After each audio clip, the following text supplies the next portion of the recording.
बिस्मिल्लाहिर्रहमानिर्रहीम, अस्सलाम वालेकुम। मेरा नाम मुनीफ फारूक है और आप देख रहे हैं Munif Farooq official YouTube channel. आप सबके फीडबैक का बहुत शुक्रिया। आज संडे है, ज़रा सुस्ती भी होती है, लेकिन मेरा तो ऑफिस डे होता है, लिहाजा ज़रा आज थोड़ा सा आपसे आपके पास पहुंचने तक थोड़ी देर हो गई। लेकिन आज जो स्टोरी है वो बहुत बड़ी है, वो आपने सुन भी ली होगी, देख भी ली होगी कि साबिक़ खातून अव्वल मोहतरमा बुशरा बीबी साहिबा की हर दिल अजीज़ से सहेली फ़रद शहज़ादी साहिबा अलमशहूर फ़रा गोगी साहिबा, उनके हवाले से अब एक नई खबर जो सामने आई है और ये इमेज आप देख रहे हैं कि उनके पास एक पासपोर्ट है और वो पासपोर्ट है जी रिपब्लिक ऑफ वेन्यूआटू। ये साउथ पैसिफिक के अंदर एक जजीरों पर मुश्तमिल एक मुल्क है। ये पासपोर्ट, ये मैं आपको बताता हूँ कि ये पासपोर्ट कैसे एक्वायर किया जाता है, ये क्या है, लेकिन जो दिलचस्प हकायक हैं वो मैं आपके सामने रखना चाहूँगा इसके हवाले से।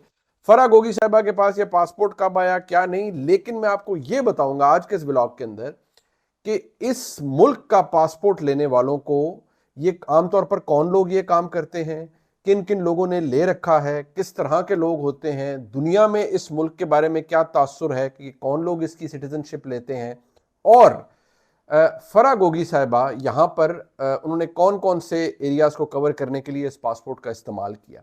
एक बात जहन में रखें कि कहा यह जाता है कि फरा गोगी साहिबा को $1,30,000 की अदायगी के एवज ये पासपोर्ट मिला। बाय द वे ये इसकी टैग प्राइस है, यानी प्राइस है इसकी, इस कीमत के ऊपर ये पासपोर्ट मिलता है और ये आपको जमा करवाने पड़ते हैं उस मुल्क यानी रिपब्लिक ऑफ वेन्यूआटू के हुकूमत के पास, और ये बाकायदा तौर पर आपको पासपोर्ट मिलता है। और ये जो स्कीम है ये डेवलपमेंट स्कीम भी है उनकी, और सिटीजन बाय इन्वेस्टमेंट ये एक प्रोग्राम बहुत से दूसरे ममालिक में भी होता है, लेकिन इस मुल्क में फ़र्क क्या है ये मैं भी आपको थोड़ी देर में बताऊंगा। फरा गोगी साहिबा को ये 28 मार्च 2022 को ये खुफिया पासपोर्ट उनको दिया गया, खुफिया तरीके से दिया गया। कहा जाता है कोई कारोबारी शख्सियत है, उन्होंने इसमें मदद की, और पीटीआई की हुकूमत जाने से कुछ दिन पहले ही, और कहा जाता है 6 दिन पहले, फरा गोगी साहिबा इस मुल्क से फरार हो चुकी थी, जा चुकी थी। फरा गोगी साहिबा के हवाले से सवालात उठना शुरू हो गए थे। फरा गोगी साहिबा ने यहाँ से दुबई तक का सफ़र अपने पाकिस्तानी पासपोर्ट में किया और उसके बाद वाला सफ़र उन्होंने रिपब्लिक ऑफ वेन्यूआटू के पासपोर्ट के ऊपर किया। अब दिलचस्प बात जो मैं आपके सामने लाना चाहता हूँ, इल्ज़ामात तो देखें जी ये हैं कि जी 14 अरब के असासे हैं, बढ़ गए उनके, और जी अपेरेंटली वो फ्रंट वुमेन हैं, फ्रंट पर्सन है मोहतरमा बुशरा बीबी साहिबा की या इमरान खान साहब की। ये तमाम इल्ज़ामात हैं, जब तक साबित नहीं होते, लेकिन इल्ज़ामात अपनी जगह ये मौजूद है। लेकिन मैं आपको ये ज़रूर बता दूं कि ये कितना बदनाम ज़बाना मुल्क है जिसके अंदर ये स्कीम मौजूद है। सबसे पहले ये दुनिया के गरीब तरीन ममालिक में से एक मुल्क है, और इस मुल्क का जो सेल ऑफ पासपोर्ट यानी पासपोर्ट बेचने का जो काम है, ये उनका लार्जेस्ट सोर्स ऑफ इनकम है। यानी सबसे ज़्यादा हुकूमत किसी चीज़ से अगर पैसे उस मुल्क की कमा रही है तो वो पासपोर्ट बेचने से कमाती है। आम तौर पर ये बहुत ज़्यादा मुतनाज़ है।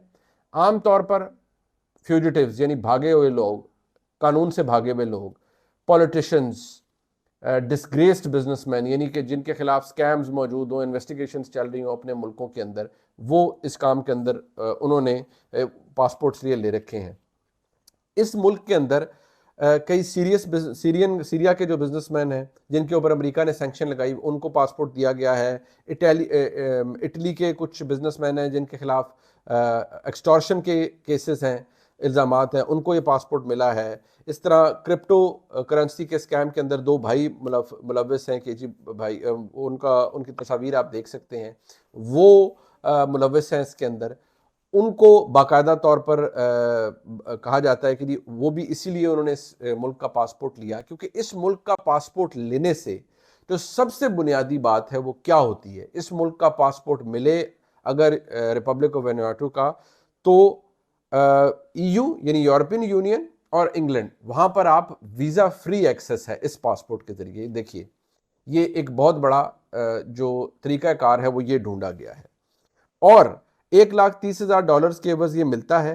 ये मुल्क यानी रिपब्लिक ऑफ वेन्यूआटू ये टैक्स हेवन के तौर पर भी इस्तेमाल होता है। यहाँ पर कोई इनकम टैक्स नहीं है, वेल्थ टैक्स नहीं है, कोई कॉर्पोरेट टैक्स नहीं है। दुनिया में और भी टैक्स हेवन मौजूद हैं।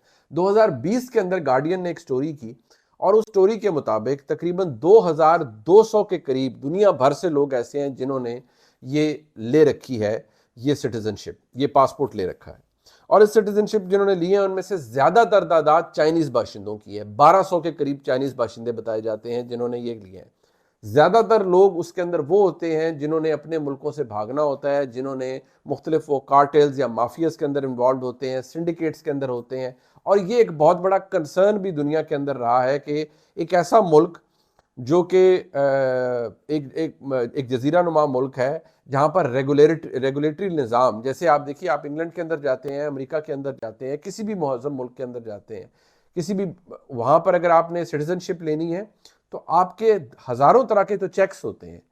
आप कौन है, आपकी आइडेंटिटी क्या है, आप जिस मुल्क के, आपके पास होम कंट्री है जो आपका, उसके अंदर आपका स्टेटस क्या है, आप लीगल हैं, लेजिटिमेट हैं, नहीं है, आपके खिलाफ कोई केसेस, इंक्वायरीज, कोई कन्विक्शंस, कोई ऐसी चीज़ मौजूद है कि आपके पास पैसा साफ है या नहीं। क्योंकि दुनिया के अंदर जब 9/11 हुआ था तो उसके बाद पूरी दुनिया के अंदर जो फाइनेंशियल क्राइम यानी मालियाती क्राइम्स के हवाले से बड़ा क्रैकडाउन किया गया था। अमेरिका के अंदर होमलैंड सिक्योरिटी को रेज किया गया, बरतानिया के अंदर बाकायदा तौर पर ये सस्पिशियस एक्टिविटी रिपोर्ट रिजीम को इंट्रोड्यूस किया गया, सारा कुछ किया गया। लेकिन इस मुल्क की हालत ये है कि यहाँ मनी लॉन्ड्रिंग इतना आसान रहा है कि FATF, वही FATF बाय द वे जिसने पाकिस्तान को भी रगड़ा लगाया हुआ था, इस मुल्क के अंदर बाकायदा तौर पर उस मुल्क को यानी वेनुआटू को पाबंदियों का सामना करना पड़ा 2016 के में की एक रिपोर्ट के मुताबिक FATF की जानिब से मनी लॉन्ड्रिंग के ऊपर। अब जनाब इस मुल्क के अंदर आप जाएं तो जो सबसे बड़ी बात हो सकती है वो क्या, वो ये कि आपके पास अगर पासपोर्ट आ गया है, आप वहां पर जाते हैं, आप अपना नया नाम क्रिएट कर सकते हैं, नई आइडेंटिटी क्रिएट कर सकते हैं। और इस मामले के ऊपर अमेरिका, बरतानिया, यूरोपियन यूनियन, उनको सबसे बड़ा प्रॉब्लम यही है कि ये आपने एक ऐसी इस मुल्क ने दिया हुआ है एक्सेस के लोग चले जाते हैं, पासपोर्ट ले लेते हैं और वहां जाके अपनी एक नई आइडेंटिटी क्रिएट कर लेते हैं। नए नाम के साथ एक बंदा आ जाता है, वो नया नाम अपना रख लेता है, नई आइडेंटिटी कर लेता है। ये सबसे बड़ा रिस्क है। अब आप ये देखिए कि फरा गोगी साहिबा के पास ये पासपोर्ट उन्हें लेने की क्यों जरूरत पड़ी, इमरान खान साहब की हुकूमत जाने से चंद दिन पहले मुल्क से बाहर जाने की क्यों जरूरत पड़ी। ताने बाने मिलते हैं। मैंने आपको पहले भी बताया था, पंजाब के अंदर जिस तरीके से लूट मार, पैसा चोरी किया गया और जिस तरीके से लोगों के, बड़ा आसान काम होता है ना जी, मैंने जी फलानी जगह DC लगवाना है, अरे 2.5 करोड़ रुपए लगेंगे।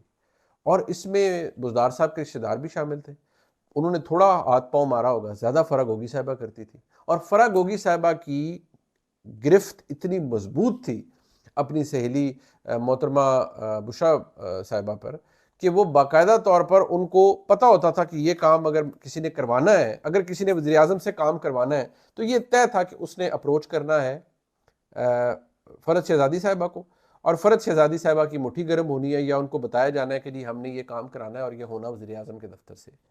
वो अप्रोच करती थी बाकायदा तौर पर, क्योंकि उनको एक्सेस थी, वो अप्रोच करती थी मोहतरमा बुशरा बीबी साहिबा तक, और ये निज़ाम उस तरह चलता था। अब आप ये बता दें, सारी बातें मैं देख रहा हूँ, बहुत से हमारे जो तहरीक इंसाफ के साथ मोहब्बत में बह जाने वाले जो सहाफ़ी हैं हमारे दोस्त, वो फौरी तौर पर इस पर होते हैं कि देखिए जी इससे साबित, मेरी बात सुने यार, आप पाकिस्तान पंजाब के अंदर अगर रहते हैं, यमन पाकिस्तान के अंदर रहते हैं, तो बहुत सारी बातें ढकी छुपी नहीं होती। ये काम बाकायदा तौर पर किया गया। कोई अगर ये कहे कि इमरान खान अनपॉपुलर है तो ये झूठ है। लेकिन फरा गोगी साहिबा का बुशरा बीबी साहिबा के साथ ताल्लुक, ये नॉन फैक्ट है। फरा गोगी साहिबा का कोई सरकारी ओहदा नहीं था, लेकिन पंजाब के अंदर जो हो रहा होता था वो फरा गोगी साहिबा के फिंगर टिप्स पे होता था। एक एक DC को लगने के ऊपर कितने पैसे बनाए जाते थे, यूनिवर्सिटियों के चांसलर लगने पर करोड़ों रुपया बटोरा जाता था। मैं अब भी कहता हूं, मैं कम से कम 3 दफा पहले कह चुका हूं, अगर किसी ने पंजाब की करप्शन पर या पंजाब के अंदर होने वाले मामलात को हाईलाइट करना है तो उस्मान बुजदार साहब के एक प्रिंसिपल सेक्रेटरी थे, नहायत ऑनेस्ट आदमी थे, उनको कभी बुला लें, वो अभी भी बता देंगे कि किस तरह से रेट सेट होते थे, किस तरह से बाकायदा तौर पर लोगों को मजबूर किया जाता था। और एक एक महकमे के अंदर पता लगता था 1 महीने के अंदर कई सेक्रेटरी बदल जाते थे। किसके कहने पर ये होता था? ये किसी के कहने पर तो होता था ना, कौन करवाता था ये? फरा गोगी साहिबा के इंटरवेंशन से तो नहीं, के बगैर तो नहीं होता था। ये मोहतरमा बुशरा बीबी साहिबा के हुक्म के बगैर तो नहीं हो सकता था। ये जो तोशा खाना के गिफ्ट्स हैं और ये सारी जो लूट खसूट है ये तोहफों की, ये को हवा में तो नहीं तहलील हो गई। तो फिर जो मेरे दोस्त ये कहते हैं कि जी वो इमरान खान बहुत बड़े लीडर, अरे भाई लीडर बहुत बड़े, पॉपुलर भी बहुत बड़े, सबसे ज्यादा, लेकिन ये तो चीजें नहीं छुपेंगी। आप फराह गोगी साहिबा आए, वो कहेंगी कि नहीं जी आज तो एहतसाब हो रहा है बड़ा बुरा, और ये तो जी वन साइडेड एहतसाब है, पीटीआई के खिलाफ है और इमरान खान के खिलाफ है। तो भाई फिर आप या तो तस्लीम करें कि जब मुस्लिम लीग नून के लोग ये कहते थे कि भाई आज तो इमरान खान को इस्टेब्लिशमेंट की सपोर्ट हासिल है, लिहाजा सारा कुछ तो हमारे खिलाफ ही होना है, तो हम एहतसाब अपने कैसे मियाँ साहब वापस आ जाएं। तो आज फराह गोगी साहबा भी यही कहेंगी कि जी देखिए इमरान खान को ख़राब करने के लिए तो मुझे बुला लेंगे और मुझसे सवाल करेंगे। आप बेशक नैब को नोटिस भेजें, आप आएँ, आप सवालों के जवाब दें।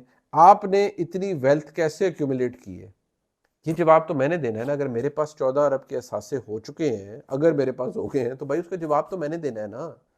मैंने बताना है कि मैंने वो कहाँ से बनाए। अगर मैंने कोई घर बनाया, मैंने कोई प्रॉपर्टियां खरीदी है, जो भी कुछ खरीदा, जो भी मेरे पास है, उसका जवाब दे मैं हूँ, को और नहीं है। और फराह गोगी साहिबा के पास और कोई ज़राए आमदन, या उनकी कोई ज़राए आमदन में कह रहा हूँ, कोई उनके पास कोई सरकारी ओहदा नहीं था, लेकिन ये सब कुछ हुआ, ये सब मौजूद है। ये ज़रूरी था ये तमाम बातें आपको बताना, क्योंकि लोगों को नहीं पता कि बहुत से हमारे दोस्तों को कि ये इस पासपोर्ट को लेने का क्या मकसद है। लेकिन जो पासपोर्ट लेने के फ़वायद और किस तरह के लोग ज़्यादातर दुनिया में लेते हैं, मैंने आपको बताया। आपको ये बता दूं, मुस्लिम लीग नून अब ये बलूचिस्तान में नवाज शरीफ साहब जा रहे हैं, और बाकायदा तौर पर अब तो डॉन में खबर भी आई कि मियाँ साहब ने अपनी मशहूर कमेटी के लोगों को भी कहा है कि भाई इस तासुर को रद्द करने के लिए बाकायदा तौर पर कोशिश करें और एक बयानिया बनाएं कि जिससे ये तासुर रद्द हो कि भाई हम इस्टेब्लिशमेंट के लाडले। तो बसद एहतराम आप इस्टेब्लिशमेंट की लाडले, ये तासुर रद्द नहीं हो सकता, ये तासुर अपनी जगह रहेगा। आज मुस्लिम लीग नून की तरफ से मियाँ नवाज शरीफ साहब जी बलूचिस्तान जा रहे हैं, लेकिन अब वो क्लिप मौजूद है, वो मुख्तलिफ टेलीविज़न चैनल्स के ऊपर चला हुआ है, जिसमें मोहतरमा मरीम नवाज शरीफ साहबा फरमा रही हैं कि बाप पार्टी तो बग़ैर अपने बाप की, जो उनके यानी इस्टेब्लिशमेंट की मर्ज़ी के बगैर, वो तो इधर से उधर नहीं जा सकते। तो क्या हम ये अब समझ लें कि जो बाप पार्टी के हमारे दोस्त हैं, वो इस्टेब्लिशमेंट से उन्होंने पूछ लिया कि हम पीटीआई के हम पीएमएलएन के साथ इंतखाबी इंतहाद करने जा रहे हैं।